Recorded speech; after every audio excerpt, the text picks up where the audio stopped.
नमस्कार। एमपीपीएससी की तैयारी में लगे सभी एस्पिरेंट्स का बहुत बहुत स्वागत है।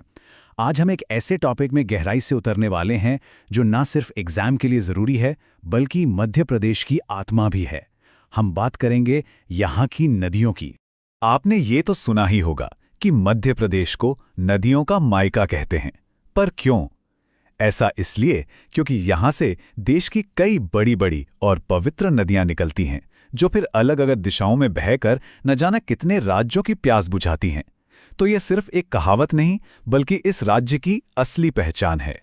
तो आज के इस सफर में हम क्या क्या जानने वाले हैं? सबसे पहले हम समझेंगे कि मध्य प्रदेश की नदी प्रणाली की नींव क्या है। फिर पश्चिम और उत्तर में बहने वाली मुख्य नदियों को देखेंगे, कुछ खास क्षेत्रीय नदियों की बात करेंगे और हाँ, आखिर में उन सभी जरूरी पॉइंट्स को समेटेंगे जो सीधे सीधे एग्जाम में पूछे जाते हैं। तो चलिए शुरू करते हैं हमारे पहले सेक्शन से और जानते हैं कि क्यों मध्य प्रदेश को नदियों का मायका कहा जाता है और कैसे ये नदियां राज्य के भूगोल और इतिहास की नींव रखती हैं। और कहानी की शुरुआत होती है राज्य के पश्चिमी हिस्से की लाइफलाइन से। यहाँ हम बात करेंगे दो ऐसी नदियों की जो बहनों की तरह एक दूसरे के समानांतर बहती हैं, नर्मदा और ताप्ती। इन्हीं से इस पूरे क्षेत्र का भूगोल तय होता है। तो सबसे पहले मां नर्मदा की बात करते हैं, जिन्हें मध्य प्रदेश की जीवन रेखा भी कहा जाता है। ये अमरकंटक से निकलती हैं और एक रिफ्ट वैली से होकर बहती हैं। अब ये रिफ्ट वैली क्या है? आसान भाषा में समझें तो जमीन के दो हिस्सों के बीच धसी हुई एक लंबी घाटी और उसी से होकर ये पश्चिम की ओर अपना सफर तय करती हैं। अच्छा, अब नर्मदा से जुड़े कुछ ऐसे फैक्ट्स पर नजर डालते हैं जो एग्जाम में सीधे सीधे पूछे जा सकते हैं। तो इसका ओरिजिन है अनूपपुर का अमरकंटक। टोटल लंबाई है 1312 किलोमीटर, जिसमें से एक बहुत बड़ा हिस्सा यानी 1077 किलोमीटर ये अकेले मध्य प्रदेश में ही बहती है। इसके पुराने नाम, हाँ ये बहुत जरूरी है, इन्हें जरूर याद रखिएगा, रेवा, नामोदोस और मेकलसूता। इसकी कुल 41 सहायक नदियां हैं जिनमें तवा सबसे बड़ी है और इस पर बने इंदिरा सागर और सरदार सरोवर जैसे बड़े प्रोजेक्ट्स तो हम सब जानते ही हैं। अब नर्मदा की ही तरह पश्चिम की ओर बहने वाली दूसरी बड़ी नदी है ताप्ती, जिन्हें पौराणिक कथाओं में सूर्यपुत्री भी कहा गया है। और इनकी सबसे खास बात यही है कि ये नर्मदा के लगभग पैरेलल यानी समानांतर बहती हैं। यहां पर आप इन दोनों नदियों के बीच की समानताएं और अंतर साफ साफ देख सकते हैं।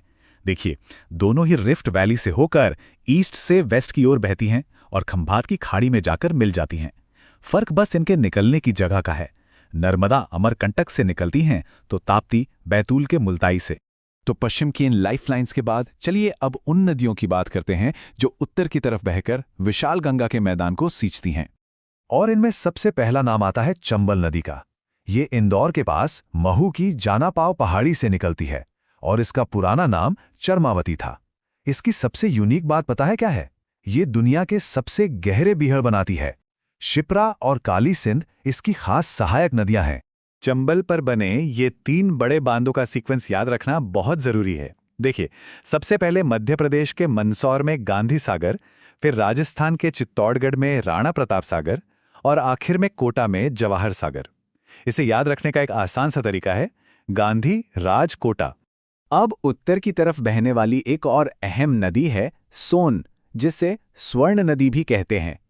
और मजेदार बात यह है कि इसका उद्गम भी अमरकंटक से ही होता है, जहां से नर्मदा निकलती है। सोचिए, एक ही जगह से निकलकर ये दोनों नदियां एक दूसरे से बिल्कुल ऑपोजिट डायरेक्शन में बहती हैं। सोन उत्तर की ओर बहकर सीधे पटना के पास गंगा में मिल जाती है और इस पर बना बाण सागर प्रोजेक्ट तो काफी फेमस है। ये टेबल तो समझिए कि उत्तर की ओर बहने वाली मुख्य नदियों का एक क्विक रिवीजन है: चंबल, सोन, बेतवा और केन। यहां एक बात पर खास ध्यान दीजिए, बेतवा नदी को उसके पॉल्यूशन लेवल की वजह से मध्य प्रदेश की गंगा कहा जाता है और ये बुंदेलखंड की लाइफलाइन भी है। चलिए अब हम कुछ ऐसी नदियों को जानते हैं जिनका अपने अपने इलाकों में, जैसे मालवा और बुंदेलखंड में, एक अलग ही सांस्कृतिक और भौगोलिक महत्व है। और इसमें सबसे पहले बात आती है शिप्रा नदी की। इसकी धार्मिक पवित्रता इतनी ज्यादा है कि इसे मालवा की गंगा कहा जाता है। महाकाल की नगरी उज्जैन इसी के किनारे बसी है और यहीं पर हर 12 साल में सिंहस्थ कुंभ मेला लगता है, जो दुनिया भर से लाखों श्रद्धालुओं को अपनी ओर खींचता है। अब ये फैक्ट तो एग्जाम के लिए बेहद जरूरी है, इसे कहीं नोट कर लीजिए। माही नदी दुनिया की इकलौती ऐसी नदी है जो कर्क रेखा को यानी ट्रॉपिक ऑफ कैंसर को 2 बार काटती है। ये मध्य प्रदेश से निकलकर राजस्थान और फिर गुजरात होते हुए समुद्र में मिल जाती है।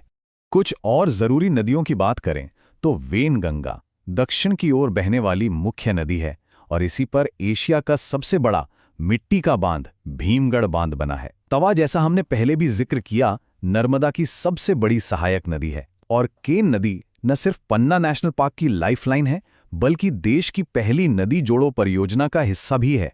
तो अब तक की सारी बातचीत के बाद एक सवाल तो बनता है, मध्य प्रदेश की गंगा किस नदी को कहा जाता है? जरा सोचिए, क्योंकि इसका जवाब थोड़ा ट्रिकी है और अक्सर लोग इसमें कंफ्यूज हो जाते हैं। चलिए अब आते हैं हमारे फाइनल सेक्शन पर, जहां हम सभी जरूरी बातों को एक साथ जोड़कर देखेंगे और हां, उस सवाल का सही जवाब भी जानेंगे। तो उस सवाल का जवाब ये रहा, असल में मध्य प्रदेश में 2 नदियों को गंगा का टाइटल मिला हुआ है, लेकिन वजहें अलग अलग हैं।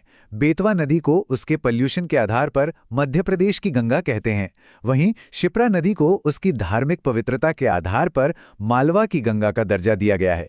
ये फर्क समझना बहुत जरूरी है। तो आज की इस पूरी चर्चा से वो कौन सी बातें हैं जो हमें एग्जाम के लिए याद रखनी है? पहला, नर्मदा और ताप्ती पश्चिम की ओर रिफ्ट वैली में बहती हैं। दूसरा, चंबल, सोन और बेतवा गंगा यमुना सिस्टम की बड़ी सहायक नदियां हैं। तीसरा, माही नदी कर्क रेखा को 2 बार काटती है। चौथा, वैनगंगा दक्षिण की ओर बहने वाली मुख्य नदी है। और पांचवा, केन बेतवा लिंक भारत का पहला नदी जोड़ो प्रोजेक्ट है। और आखिर में बस इतना याद रखना है कि ये नदियां सिर्फ पानी के रास्ते नहीं हैं, ये तो मध्य प्रदेश की संस्कृति, उसके इतिहास और उसके जीवन की असली पहचान है, जो सदियों से इस जमीन को सींचती आ रही हैं। तो अगली बार जब आप इन नदियों के बारे में पढ़ें तो उन्हें सिर्फ फैक्ट्स की तरह नहीं बल्कि राज्य की धड़कन की तरह महसूस करें।